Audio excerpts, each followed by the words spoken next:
దాడులతో సంబంధం లేదని అబద్ధాలు చెప్తున్నారు. తాము శాంతిని కోరుకుంటే వాళ్లు దాడులు చేస్తున్నారు. పాకిస్తాన్కు దండన తప్పదన్న మోహన్ భగవత్. తెలంగాణలో 199 మంది పాకిస్తానీలు, ఎక్కువ మందికి లాంగ్ టర్మ్ వీసాలు. ఇప్పటికే అందరికీ నోటీసులు జారీ చేశామన్న డీజీపీ. పహల్గాం దాడితో తిరుమలలో ముమ్మర తనిఖీలు. అలిపిరి, శ్రీవారి మెట్లు, జీఎన్సీ టోల్ గేట్ దగ్గర సోదాలు. పాప వినాశనం దారిలో విస్తృత తనిఖీలు.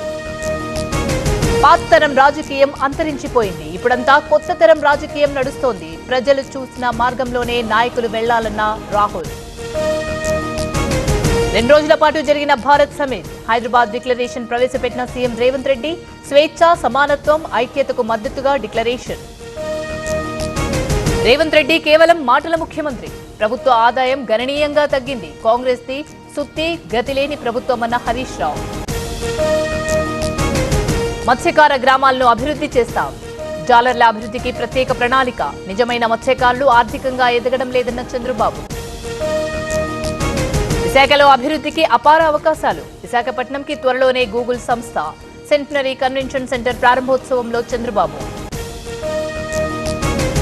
చంద్రబాబు పర్యటన నిరుత్సాహపరంగా సాగింది. మత్స్యకారుల సంక్షేమం కోసం క్లారిటీ ఇవ్వలేదు. టీడీపీ హయాంలో ఎన్ని హార్బర్లు కట్టారో చెప్పారన్న సీదిరి. మిథున్ రెడ్డికి చెందిన భూములపై చర్యలు తప్పవు. జగన్ కు రాజ్ కేసిరెడ్డి అత్యంత సన్నిహితుడు. మదనపల్లి ఫైల్స్ పేరుతో ఒక సినిమానే తీయొచ్చన్న రాంప్రసాద్ రెడ్డి. ఇచ్చిన హామీలను కూటమి సర్కార్ నెరవేర్చలేదు. ప్రచారం చేసుకోవడంలో మాత్రం చంద్రబాబు సక్సెస్. వైసీపీ నేత అంబటి సెటార్లు. కర్రిగుట్టలో కాల్పులను నిలిపివేయాలి. మావోయిస్టులతో ప్రభుత్వాలు శాంతి చర్చలు జరపాలి. ఈ పోరాటంలో ఆదివాసీలు బలవుతున్నారన్న హరగోపాల్. ఏసీబీ అదుపులో మాజీ ఈఎన్సీ హరిరామ్. సిద్దిపేటలోని ముర్కుక్ తహసీల్దార్ ఆఫీసులో తనిఖీలు. 100 ఎకరాల వ్యవసాయ భూమి ఉన్నట్టు గుర్తింపు.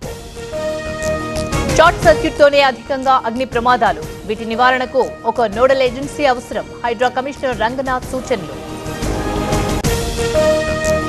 కూకట్పల్లిలో కొవ్వొత్తులతో ర్యాలీ. పహల్గాం మృతులకు రాజేంద్ర ప్రసాద్ నివాళి. అమాయక పర్యాటకులను చంపడం అమానుషమని కామెంట్. స్టాక్ మార్కెట్ ట్రేడింగ్ పేరుతో భారీ మోసం. కడపలో 12 కోట్లు దండుకున్న సోమశేఖర్. 40 మంది బాధితుల్లో ఒకరు ఆత్మహత్య.